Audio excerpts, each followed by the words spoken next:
Bueno, apuntatu dugu Iñaki herritarrak aipatu dituzu, eta ondorengo solasaldi horretan jarriko dugu azpimarra oroar herritarrongan, ea zenbateraino prestatuta gauden eta ea zenbateraino prestatu ote gaitezken uholdei aurre egiteko.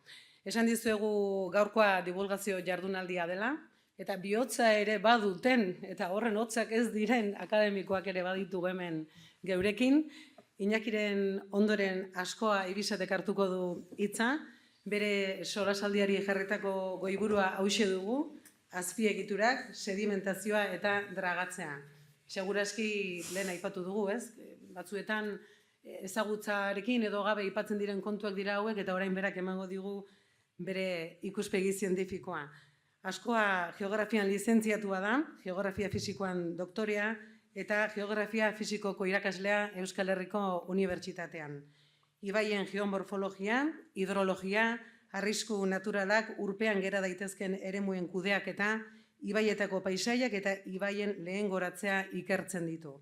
Ibai ekosistemak hobetzeko edo ibaien leheneratze hidromorfologikoa egiteko estatuko eta Europako proiektuetan parte hartzen du ikertzaile gisa besteak beste. Askoaz, zuretzako daitza horrein, mi esker. Bai, mi esker zuri aurkezpenagatik. Beno, niri egokitu zaidana da pixkatxo bat azaltzea sedimentazioaren papera, sedimentuen papera arroan eta ibaian, eta ikustea dragatzeak zenolako ondorioak dituen edo benetan neurri eraginkor bat izan daiteken, bai? Azpegituren eraginekin batera. Lehenengo diapoak pixkatxo bat gure teleoneroak egin digun aurkezpenarekin azkar pasatuko dituz, zen ikustut idei oso zabala daukazue, baina ni hasi nahi nuen pixkate aztertzen edo azaltzen zer da ibai bat. Zer ulertzen dugun guk ibai bat bezala. Hiztegitara joten baldin bagara, ibaia definitzen dutenean esaten dute ur korronte jarraitu bat dala, ez? Baina hori ez da ibai bat askoz gehiago da, bai? Arrotik, hasita, ura, sedimentuak, egurra, nutrienteak, izaki bizidunak garraiatzen dituzten arteriak dira, ibilbideak dira, bai? Eta aldakorra, dinamikoa, etengabe aldatzen dana, eta bere forma eragiten duen prozesuak eta sistema bat da. Eta ulertu behar dugu, ibaia ez dela bakarrik ibilgua, ibaia da bere uholde lautada ere. Eta, hemen Tolosa berez, ibaiaren uholde lautadan dago jarrita, bai? Ibaian bertan dago ezarrita. Eta kontuan hartu behar dugu, dana ondo funtzionatzeko konektibitate batzuk egon behar dira. Arrotik, ibaira, goitik, arroburutik, itsasora arte, eta hor ikusten dituzuen argazkitan, Urumea ibaiako kanala da, bokala da, baina ikusten dugu nola sedimentuak heltzen diran ibaira, urarekin batera, eta beste nutriente eta izaki bizidunekin batera. Argazki horiek ikusi nituenean, prentzan jartzen zuen ur zikina zala. Zan ura sedimentuekin, eta sedimentuak ibaiaren parte dira. Orduan, konektibitate hori goitik bera da, ibaitik albora, uholde lautadara, baita vertikalean, akuiferoekin, eta kontuan hartu behar dugu ere, denboran aldatzen den dinamika bat dela.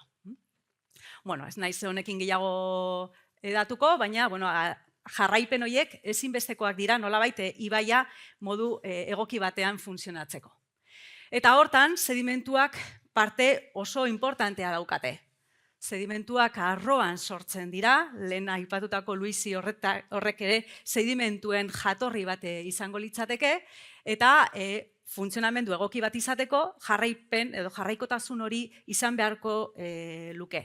Bai goitik bera, baita ibai hartzeren eta hortik hartzen diren sedimentuen jarraikotasun hori edukita ere.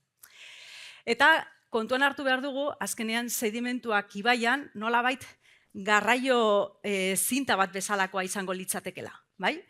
Etengabe, arrotik ibaira doazenak, ibaiak garraiatzen dituenak urberetara, eta etengabe helduko diranak.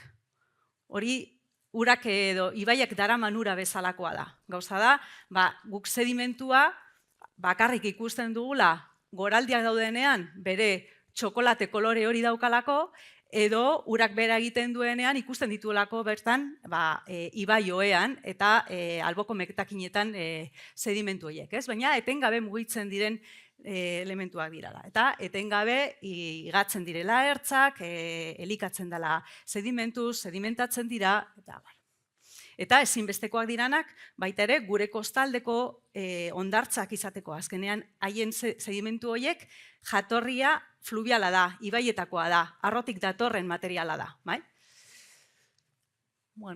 Hortaz gain, kontuan hartu behar dugu ibaiaren dinamika. Hori ibaia, nolabait forma meandriforme bat dauka, meandroak egiten ditu. Eta fijatzen baldin bagara, argazki honetan, uste dut hau 2022ko uztailekoa dela, ikusten dugu nolan sedimentuak leku konkretu batzutan kokatzen direla.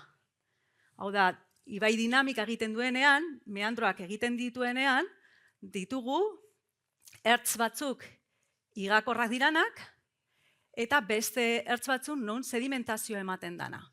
Eta beti ikusiko duzue hori kurbatan, ez? Hemen igadura, hemen sedimentazioa. Igadura, sedimentazioa.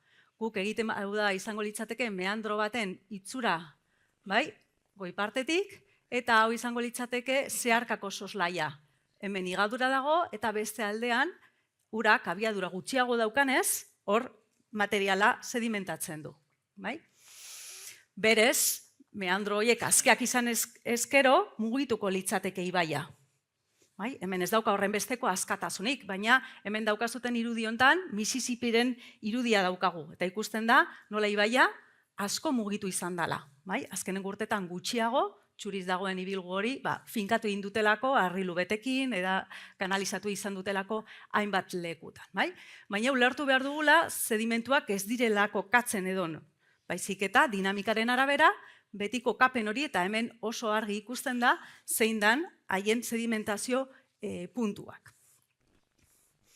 Hortaz gain, Tolosaren kokapena daukagu, eta honetaz Iñaki azaldu izan digu, ez?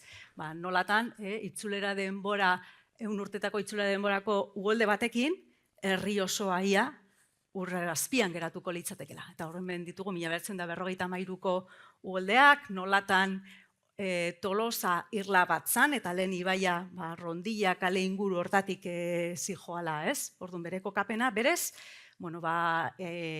uholde arriskurako handikoa da, ez?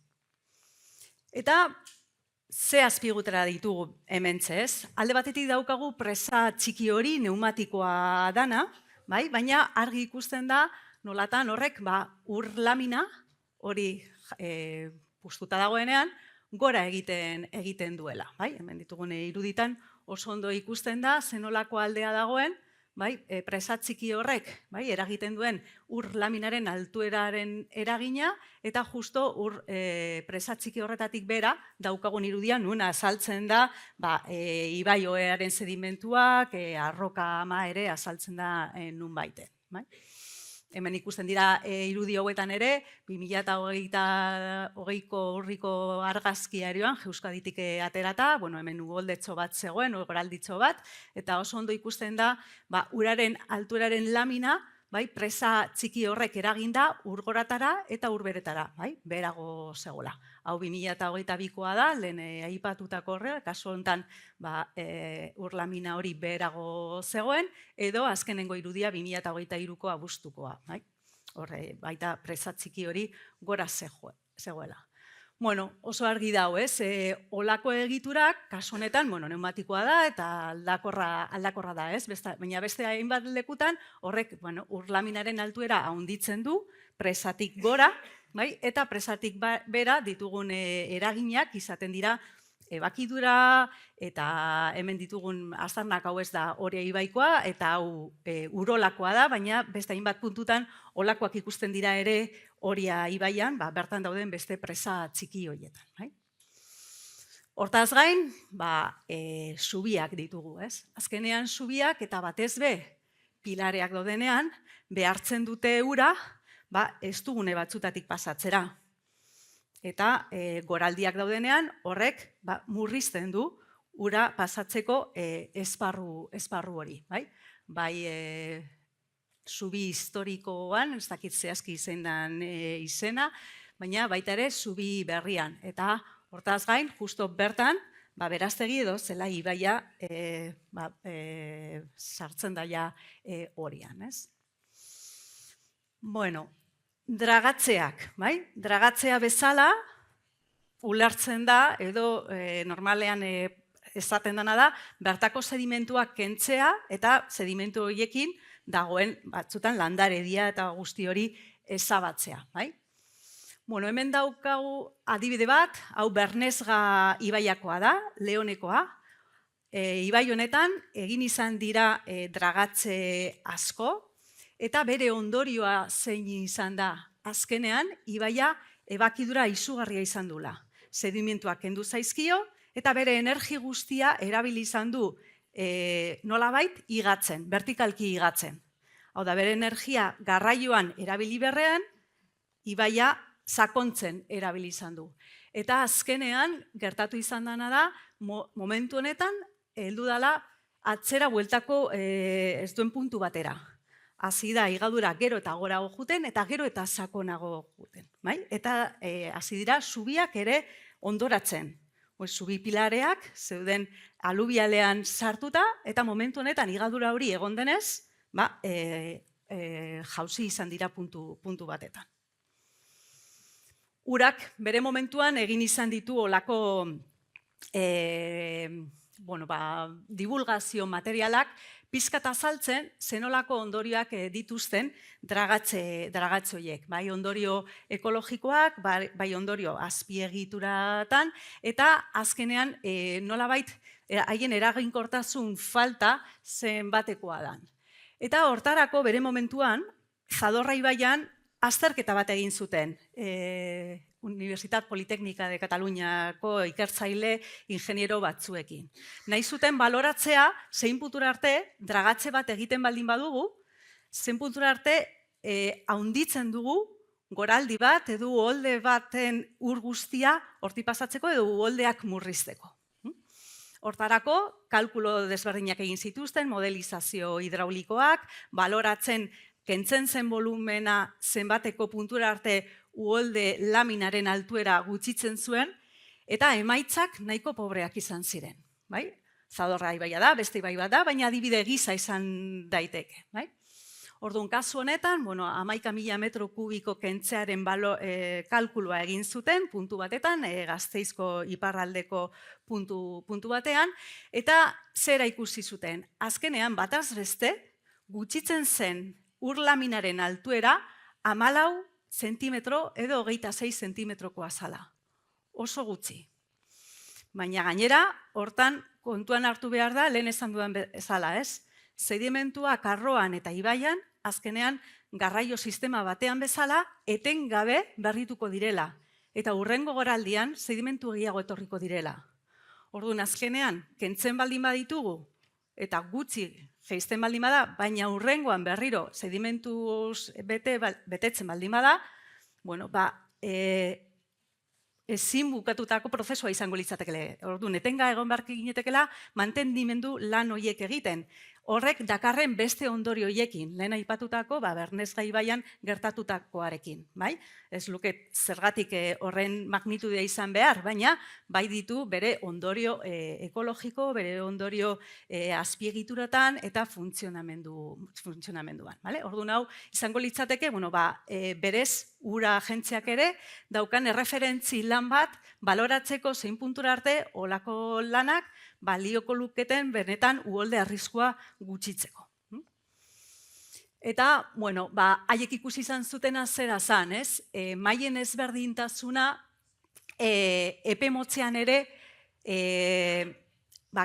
desagertzen direla, bai distantzian eta bai denboran. Haiek kalkulak egin zituztenean, dragatzearen eraginak urte bat eta 8 urte bitartekoan baloratu izan zituzten. Naiz eta hori nahiko zaila kalkulatzea izan. Orduan, berez ere eraginkortasuna oso epe laburrean izango luke, naiz eta altuera txikia jetzi. Eta beste gauza bat kontuan hartu behar dugu. Uholdeak datozenean urmailak oso altuak direla. Orduan, dragatzearen eragina oso gutxi da. Volumen horietan, dragatzeak ematen dizun ahalmen hidraulikoa handipen hori asko murrizten dala. Bai? Orduan, alde horretatik, berez, leku askotan olako lanak ez dira kontsideratzen nolabait liogarriak olako arazoak konpontzeko. Bai? Eta beti kontuan hartuta, etengabeko prozesua dela. Ulertu behar dugula, bai ura, bai sedimentuak etengabe egongo direla berritzen, ibaian, arrotik etorrita, edo urgoratik etorrita, edo ibai ertzeetan dagoen igaduratik etorrita. Bai? Eta, gero eztabaidan gehiago komentatu dezakegu, edo zuen eritziak eta zuen zalantzak gehiago sakondu ditzakegu, bai? Mila esker.